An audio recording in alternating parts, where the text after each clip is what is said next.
On arrive à la fin de l'année. On est dans Elul, à quelques jours de Rosh Hashanah et de Yom Kippour, et la question qui brûle dans notre cœur, c'est la suivante. Comment je fais pour vraiment changer? Comment prendre la décision ferme, le courage d'abandonner une mauvaise habitude, une faute? On a tous déjà essayé. L'an dernier, on a promis. L'année d'avant aussi. On a dit « c'est fini » et on est retombé. Alors pourquoi cette année serait différente? Comment faire en sorte que cette fois-ci, ce soit vrai? Le roi Salomon dévoile une idée incroyable dans le Mishlei Yudzaïn Kav Gimel. Shochad mecheg rasha yikach leatot orchot mishpat. Le méchant prend un pot de vin en cachette pour détourner les voies de la justice. Rashi explique là-bas, Akadosh Baruch Hu mekabel divrei achna'a upiyus mecheg harshaim kelomar beseter beino lebeinam. Akadosh Baruch Hu Hashem accepte les paroles d'humilité et de réconciliation des méchants qui sont dites en secret entre lui et Dieu. C'est incroyable. Hachem accepte un shochad, un pot de vin. Non pas de l'argent, bien sûr, mais nos paroles sincères, nos larmes, nos décisions véritables. La Gemara dans Eruvin, Kuf Bet, nous dit El Male Nitna Torah Hainu Lemedim Derech Eretz Me'atarnegol Shem Fayez V'achar Kach Boel. Si la Torah n'avait pas été donnée, nous aurions appris la manière de se réconcilier avec nos épouses du coq, car il apaise la poule et ensuite il s'unit à elle. Comment le coq apaise-t-il? Rashi explique qu'il remue ses ailes, baisse la tête, et c'est comme s'il disait à la poule « Je vais t'acheter un manteau qui touche jusqu'à terre ».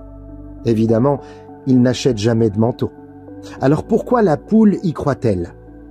Un grand maître de Galicie, Rabbi Aaron Achaim Shor, explique qu'en vérité, le coq ne promet rien. Hachem lui a juste donné ce geste naturel pour nous enseigner, à nous, humains, comment apaiser nos épouses. Mais les chassidim disent autre chose. La poule y croit parce que le coq est sincère. Il ne pourra jamais acheter un manteau, certes, mais au moment où il le promet, il le pense de tout son cœur. Voilà la clé de la teshuva. Quand un juif dit à Hachem « Je veux changer », même s'il est tombé 1000 fois, Hachem le croit. Pourquoi? Parce qu'à cet instant, il est sincère. On ne parle pas de quelqu'un qui dit « Je fauterai et ensuite je ferai teshuva de toutes les manières, je m'en fiche ». Non, on parle de quelqu'un qui est faible au moment de la faute, donc il est honnête vis-à-vis de son Yetzer Hara, et il est d'autant plus sincère quand il veut faire teshuva. À chaque fois. Vous allez me dire que c'est schizophrène. Vous allez me dire que ça ressemble à la définition de la folie d'après Albert Einstein, de recommencer les mêmes erreurs malgré tout. Mais oui, Hachem nous comprend. Il scinde nos cœurs et nos reins. Il connaît nos faiblesses, mais veut mettre en avant nos qualités. Alors vous allez me dire, comment tenir? Comment être sûr qu'on peut vraiment quitter une faute? La Gemara raconte l'histoire de Rabbi Elazar ben Dordaya, Avodah Zara Yudzaïn Aleph. On disait de lui qu'il n'avait laissé aucune femme de joie au monde sans être allé avec elle. Une fois, une de ses femmes lui a dit « En mekablim otra b'tshuva » « Ils ne t'accepteront jamais à la tchouva ». Ces mots l'ont bouleversé. Il s'est assis, posa sa tête entre ses genoux et pleura. Pleura jusqu'à ce que son âme sorte de son corps.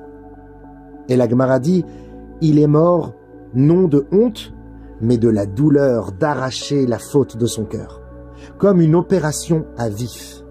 Et une voix céleste sortit du ciel pour annoncer qu'en un instant, Elazar ben Dordaya acquit son monde futur, malgré qu'il était embourbé dans la faute. Arrêtons-nous un instant. Imaginez cet homme, seul, recroquevillé, la tête entre ses genoux, le corps secoué de sanglots, jusqu'à en mourir. Voilà la puissance de la faute qui colle, mais également de la force de la décision de s'en arracher. Alors on peut se demander, pourquoi Hachem nous croit-il? Pourquoi accepte-t-il encore une fois, alors qu'on a déjà promis tant de fois? Réponse, parce que la faute, ce n'est pas nous. La Torah nous dit dans Bamidbar Heyud Bet, Ish ish ki tiste ishto.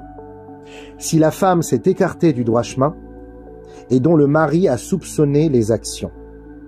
Tisté, qui veut dire donc s'écarter. Mais s'écarter devrait s'écrire avec un samer. Or là, dans la Torah, c'est écrit avec un sin ou un shin. La Gemara de Sota nous dit qu'en réalité, on fait référence ici à un shtut, à une folie, qui s'écrit avec un shin. Ein adam over avera elaim ken nichnas bo ruach shtut. Un homme ne faute jamais, si ce n'est quand un esprit de folie entre en lui. Donc le péché n'est pas notre essence, c'est une folie passagère, un bruit de fond.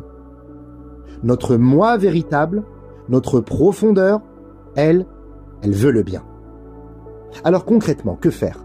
Quelle est la mitzvah de Teshuvah? Rabbeinu Yona dit que l'essentiel c'est la charata, le regret, pleurer sur le passé. Mais le Rambam nous dit exactement l'inverse. Ilchot tshuva bet bet. Umahi atshuva sheyazov achote chet'o veyasiro mimachshavto veigmor belibo shelo yaseu od. Qu'est-ce que la tshuva? Que le fautif abandonne sa faute, l'efface de sa pensée et décide dans son cœur de ne plus la refaire. Le Admor Hazaken tranche, Ikar mitzvat atshuva minatora hi azivat achet bilvad. L'essentiel de la mitzvah de Teshuvah selon la Torah, c'est seulement abandonner la faute. Non pas les jeûnes, non pas les larmes, mais la décision. Rav Reuven Dounin, un chassid Chabad qui avait grandi loin de la Torah et des mitzvot. Quand il est revenu à la Teshuvah, il est allé voir le rabbi pour la première fois. Il s'est mis à pleurer devant lui et à raconter toutes ses fautes, tous ses égarements de jeunesse. Imaginez la scène, un homme brisé, en larmes, qui vide son cœur. Le rabbi l'a écouté avec patience, puis doucement lui a dit « Reuven, pour l'instant, je veux que tu te concentres sur le futur. Je veux que tu montes dans la joie, sur le chemin de la Torah et des mitzvot actives. Quand tu auras construit ta vie dans la lumière, alors tu reviendras me voir et on parlera de tes fautes passées. Et je te donnerai un tikkun, une réparation. » Pendant 25 ans, Reuven revenait devant le rabbi chaque année et lui disait « Rabbi, je veux mon tikkun ». Mais le rabbi le repoussait. Jusqu'à que 25 ans plus tard, il a enfin entendu de sa bouche des paroles sur le regret du passé. Quelle leçon! Car la première étape, ce n'est pas de pleurer sur hier, c'est de décider sur demain. Demain, je serai un autre homme. Les fils de Korach, vous vous souvenez? Ils avaient mené la révolte contre Moshe Rabbeinu. Ils criaient, excitaient les foules, mais au dernier moment, Rashi nous dit Hem hayu beitzat echila u bishat hamachloket hireru tshuva belibam. Ils avaient participé au complot au départ, mais au moment de la révolte, ils ont eu un mouvement de teshuva dans leur cœur. Résultat, ils n'ont pas été engloutis entièrement. Ils ont survécu dans une sorte de balcon du Gehinom. Et de là, ils ont composé des psaumes que nous lisons encore aujourd'hui, Shir Mizmor Livnei Korach. Leur teshuva n'était pas parfaite, ils n'ont même pas agi, mais juste un cri du cœur. Et ce cri a tout changé. C'est ça le message du shofar, non pas des paroles ou des grandes phrasées, simplement un cri simple. Même si tu ne sais pas comment, crie à Dieu, sincèrement, et lui, il ouvre la porte. Pour finir, une histoire bouleversante.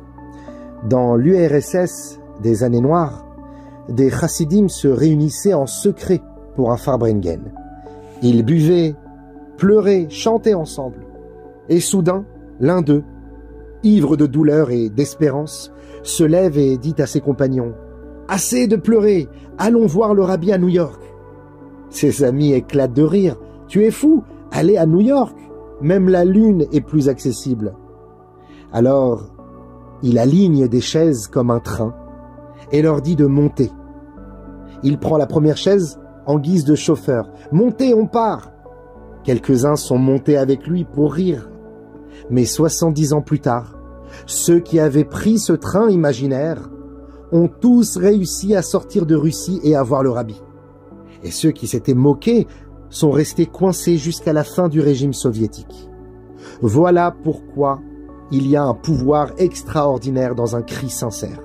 Même fou même irréalisable. Il ouvre les portes du ciel. Il faut juste débuter, il faut commencer, mettre le pied à l'étrier, ne pas croire que parce que on a répété les mêmes erreurs passées que Dieu ne nous écoutera plus. Au contraire, Akadosh Baruch Hu nous connaît parfaitement. Il attend de nous juste une action.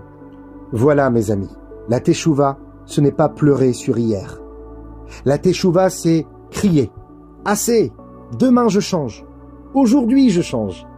Même si tu es tombé 1000 fois, Hachem t'écoute. Il sait que c'est ton vrai toi qui parle. Alors que cette année, ce cri sincère nous apporte une année de délivrance, de bénédiction et de joie pour nous, pour nos familles et pour tout le peuple juif.